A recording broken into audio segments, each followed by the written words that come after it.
Hey everyone, and welcome back to Purposeful Armament. The most important attachment that you can get for your rifle is the sighting system. Some people are okay with the tried and true iron sights, but some people want a little bit more capabilities, so they'll go for something like a red dot sight or even an LPVO.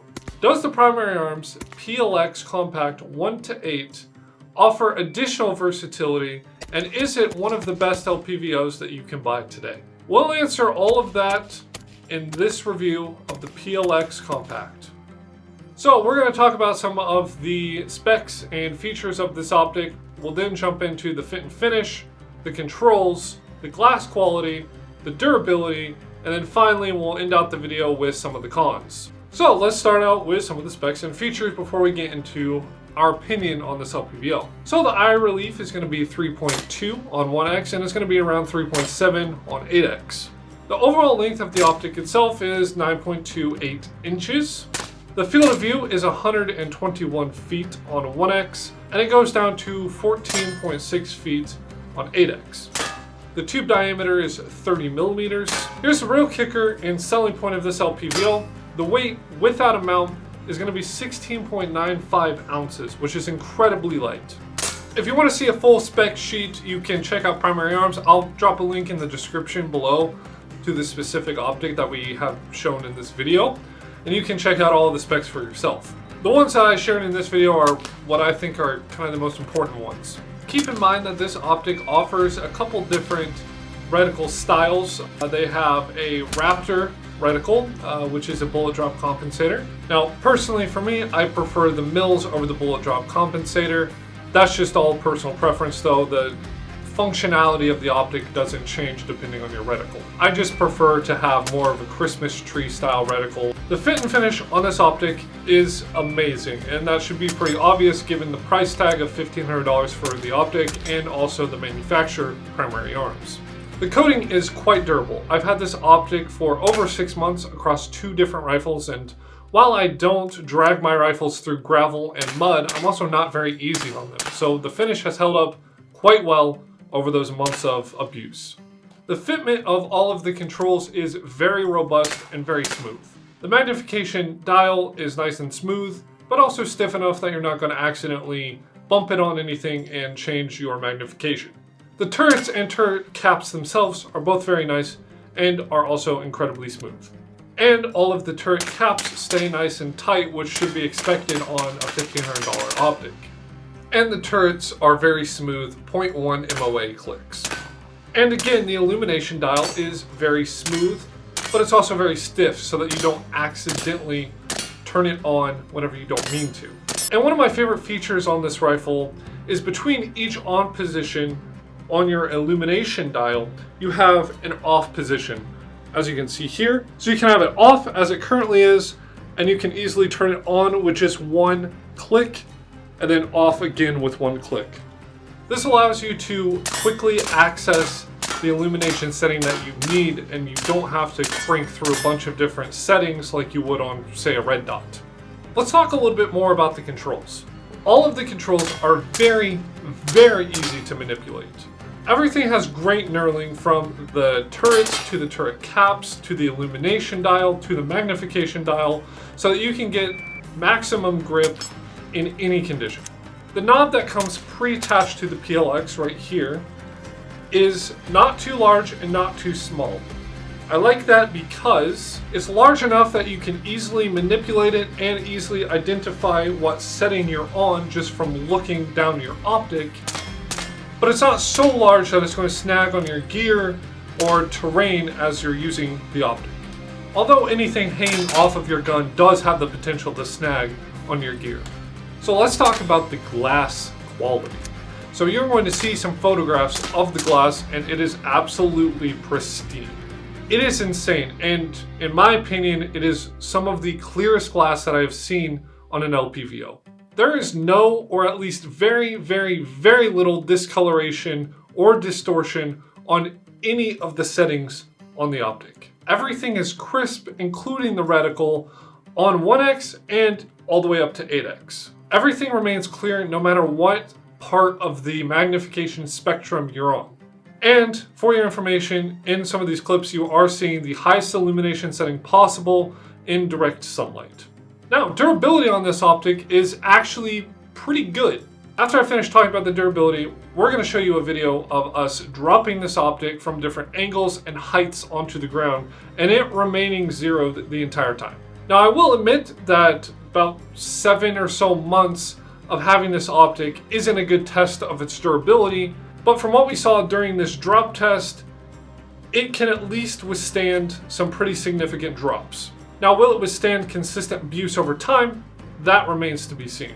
But at the very least, it was able to withstand falling directly onto the optic from about shoulder height.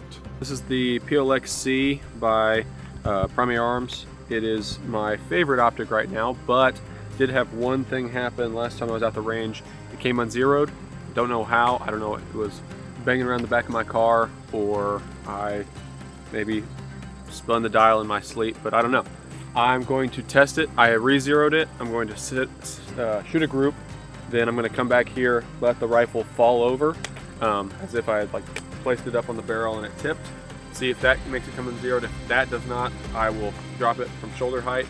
See if that makes it come unzeroed. If it doesn't, I know it was a fluke. If it does, I know I might have a limit. So let's check this out.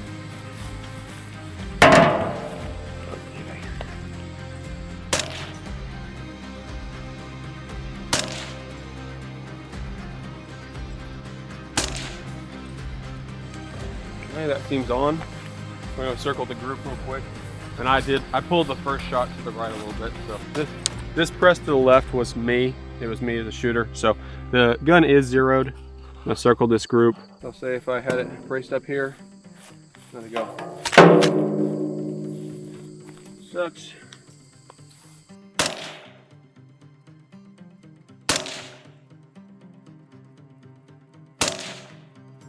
It looks still on, but we'll go see.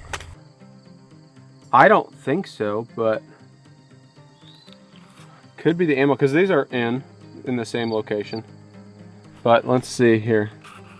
I'll circle it. I know I didn't pull it high though. I'm probably susceptible for the left and right variation, but I know I didn't shoot that 2 inches high. I would have felt that. Can we have a quick check to see if it came loose in any way? Yeah, I'm trying to rotate it different ways. It's an ADM mount, American Defense Manufacturing. They have really good clamp down mounts. It's a solid optic, it's a solid mount, but we're gonna check. About right? That looks good. Oof. That was hard. Hey, can we get a second one? I didn't catch that on camera. I'm joking.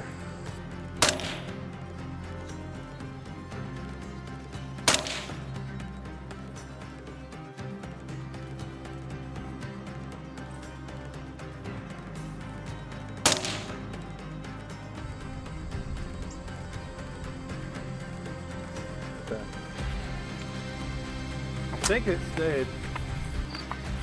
That looks pretty good. Yeah. So the other one I know I pulled a couple, so I'd say that left shift was me and the gun stayed zero. So 2 thumbs up. So what are we thinking was the issue the first time? Just a little, like just a fluke? Maybe it wasn't tightened down? Maybe, I don't know. I'm gonna say it was probably a goblin. Got into my safe at home and just wiggled with it a little. Kind of wiggled it around a bit. Yeah. Yeah, that's fair. So overall, this is an excellent optic and it is 100% worth the $1,500 price tag. Everything from the crystal clear glass quality to the durability to the fit and finish is 100% worth that $1,500 price tag. But not all that glitters is gold, and there are a couple downsides to this optic.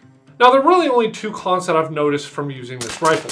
And I want to emphasize before I get into those 2 that these might not be cons to you, and they aren't really cons to me. But if you're using this video to try and justify a purchase or find a new LPVO to purchase, I want to make sure that you have all of the information that you need. So I'm going to bring these up in the effort of transparency. I want to make sure that you have all the facts. So number 1, the illumination. This optic is not red dot bright. I've heard some people say online as well in person that the optic isn't daylight bright. And daylight bright and red dot bright are two very different things. This optic is daylight bright, but it is not red dot bright. This optic is bright enough to be used in any lighting condition. I want to emphasize that this optic is bright enough to be used with illumination in any lighting condition. Some LPVOs like the LCAN or the VCOG are able to pull off a red dot bright reticle, but this optic isn't capable of that. Now, I've heard that this is because of pricing and also weight. So like everything in the firearms world, there is a trade-off. I personally don't use my LPVO like a red dot, so I don't care if it's red dot bright or not, but it is still bright enough to acquire a good sight picture during the day. This doesn't really bother me too much, but if you are looking for an LPVO that has that capability, this is not your LPVO. I personally like that it's not red dot bright because I don't want my reticle to be blooming on the highest illumination setting. Again, personal preference. And number 2 is a strange sort of artifact with the illumination setting, and I'll try to explain. On top of the optic, you have a 1x mark and you have a 1.5x mark, right about there. So you have a 1x and a 1.5x. Now, my issue is that on 1x, it's not truly 1x. It's more like 0.8 or 0.7x. You can tell when looking through the optic that your target is kind of shrunken down. And I think Primary Arms probably thought the same thing because they put in a 1.5 power mark. The issue with that is that 1.5 power is a little bit more magnification, obviously, than 1x. So you don't have a true 1x mark on this optic. But what you can do is you can place it sort of in between. Almost halfway in between is going to be your true 1x. If you really care a lot about it, you can take a paint pen or some other marker and make a dot on your optic so that you can remember where that true 1x power is at. I personally don't bother with that too much. I just remember that 1x, true 1x, is going to be between the 1 and the 1.5 mark on the optic. So me and Connor don't really think that this is a huge downside or a huge drawback. It's just a weird quirk of the optic that you have to kind of train around. And those are the only 2 cons I have. So all around, this optic is great. And so far, in my opinion, it's the best LPVO that money can buy, all things considered.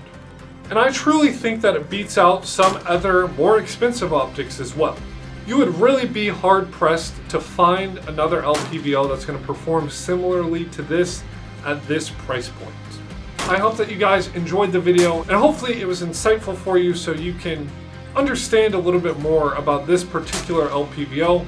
And if we help to influence your purchase, go ahead and leave a comment down below letting us know that you are the proud owner of a PLX now. Thank you guys so much for watching. I will see you in the next video, and remember, stay armed. Hey, some guys online said you need to be behind cover when you reload.